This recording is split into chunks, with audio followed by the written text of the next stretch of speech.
It has been since 2005 since Dorney Park added a ground up brand new roller coaster. That was when the park added the B&M floorless Hydra the Revenge.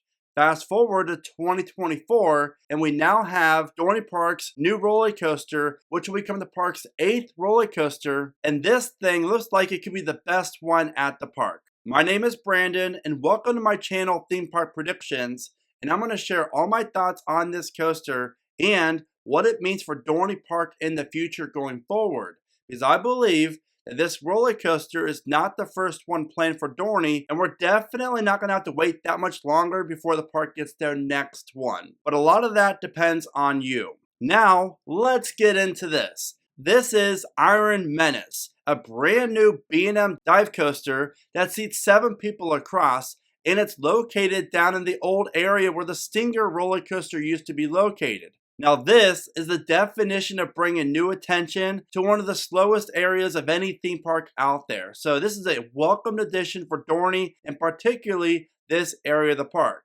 Now it was not too long ago that there were rumors about a gravity group shuttle coaster, basically a wooden coaster that traveled forwards and backwards and through an inversion and up a vertical spike. And now the plans changed for a brand new B&M Dive Coaster that features 4 inversions, a 95-degree first drop, and a lift hill of 160 feet.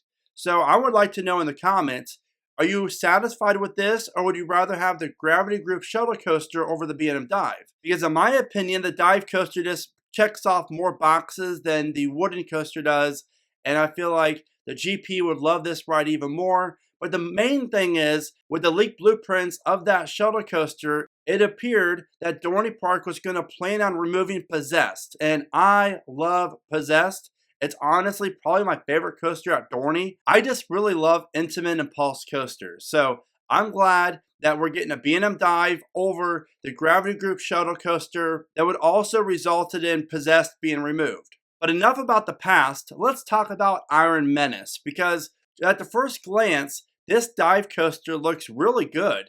Now you're probably going to notice it does look pretty short, but here's the thing. I've been analyzing these concept images for the whole morning, and I have to say, well, it only has 5 elements when you consider the drop, the Immelman, the 0G roll, the inclined loop, the corkscrew, and then the turnaround to go back into the block brakes.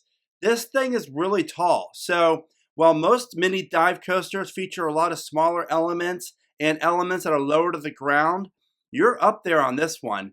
That's what I really am taking away most with this, is every element is massive. And that Immelman's going to look awesome as you're walking down the midway. Then you have the giant 0G roll. Then of course the incline loop, followed by the corkscrew. So again, I really like how every element is really high and you're going to be traveling at really fast-paced speeds through the entire ride. Unlike most B&M dive coasters where you have a mid-course brake run, it kind of kills the buzz a little bit, and then the second half of the layout's pretty slow overall. So again, I really like this layout. I do wish it had like one more element or two, but overall, I'm really impressed with Dorney's 2024 coaster. Now here's something that's really interesting, and that is, this is the first B&M dive coaster here in America that does not offer a turn at the top of the lift hill. Meaning that this one, you're going to go over the top of the lift, you're going to look straight out and see the rest of the park. You'll see Steel Force to your left, Possessed to your right, Hydra dead center, and then you go straight to the drop. There's no turning up there.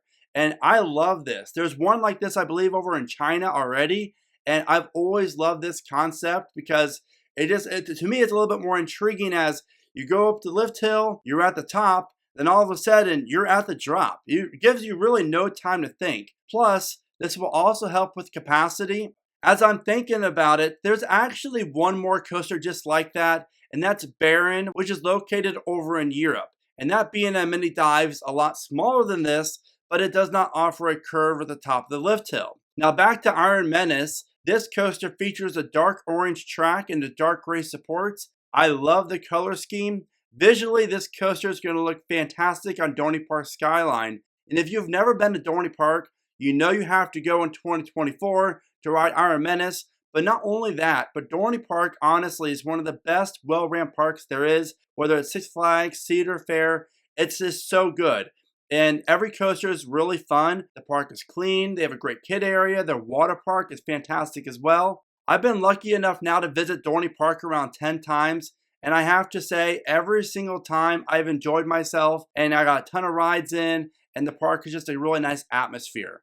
But again, this coaster is primed for great future things for Dorney Park, and more on that in a minute. But first, if you like Fury 325, then you have to check out my Feel the Sting coaster merch line, and you can find this as well as tank tops, hoodies, t-shirts, you name it, in my Keep Riding Coaster online store. I really do appreciate all the support. This is one of my favorite designs, favorite shirts I've ever owned. And you can get yours today, and they come in all different types of colors. And you can find the link to that in the description of this video. But let's talk some stats. Iron Menace is going to feature a track length of 2,169 feet, a height of 160 feet. The first drop is going to be 152 feet, which would result in trains in reaching speeds of 64 miles an hour. You're going to have 4 inversions and a vertical angle of 95 degrees. So the drop is not 90 degrees, it's 95 degrees. The ride duration is 1 minute and 30 seconds long, and it's going to feature 2 trains with 3 cars per train for 7 across seating for a total of 21 riders per train. Which I have to admit, I'm kind of interested as to why Dorney Park did not decide to go to like 96 degrees or even a 97 degree drop, because Cliffhanger down at Fiesta, Texas offers a 95 degree drop on their B&M Dive. So I'm kind of shocked that they didn't try to go for that record, but trust me, that extra 5 degrees, you can definitely feel it when you're riding in the back row. This move by Dorney is just genius. They're the park in the northeastern United States to build the first B&M Dive Coaster. Now, who'd have thought that over like Hershey Park or even Six Flags Great Adventure? Here we are with Dorney Park building a 160-foot tall dive coaster. I absolutely love this move. This coaster is going to pay off for the park big time because the general public love dive coasters. Plus, it's not like a ride you see at every park, so it's definitely kind of unusual to see one, and that takes the guest by surprise as to, oh my god, that ride is just, the train's just staying up there, then it free falls down the drop. So again, kudos to Dorney. Now, how this plays a huge role in Dorney's future comes down to one thing. We all have to go out to the park to support this, as well as all the other new coasters and rides parks are building next year. That is how smaller parks especially determine how often they get new capital. So if we can give Dorney Park a record-breaking year next year attendance-wise, then you gotta believe Cedar Fair is going to see that and then start dumping more and more money into Dorney Park for years to come. Now, I'm not saying they're going to get a new roller coaster in 2026 or even 2027. I definitely see it being probably a 4 to 5 year gap in between, which is perfectly normal and fine. And honestly, I think every theme park out there, now I might get some hate for this, even Cedar Point, they should get a brand new major coaster every 4 to 5 years, and in between really focusing on improving the park, whether it's restaurants or a new water park addition, a new flat ride. There's a lot of different things parks can be building besides just these massive roller coasters. And adding this for Dorney is huge because, again, down the road, Dorney Park has a lot more room to expand, and especially with Hershey Park growing so fast as it is, and just opening Wildcats Revenge, and then Six Flags Great Adventure really hyping up whatever they're going to be announcing in a few weeks. This area in America is like a whole new roller coaster hotspot now. So I love it with Dorney, Hershey, and Great Adventure. I'm really excited to see the future of all 3 of these parks. But back to Dorney real fast, because you have Steel Force, Talon, Hydra, Thunderhawk, Possessed, and now Iron Menace. Where do you think this coaster is going to rank for Dorney Park for you? Will it be your favorite coaster, you think, or top 2, top 3?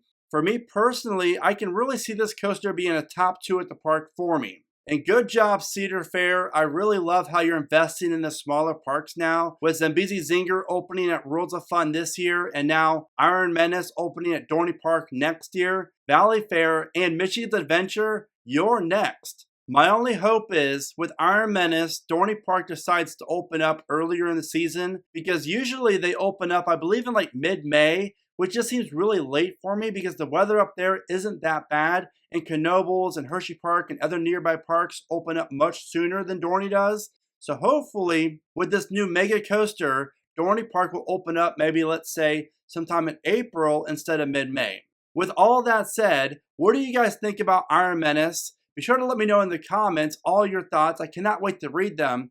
And as always, thank you so much for watching. Remember to smile today, think positive, and of course, keep riding coasters.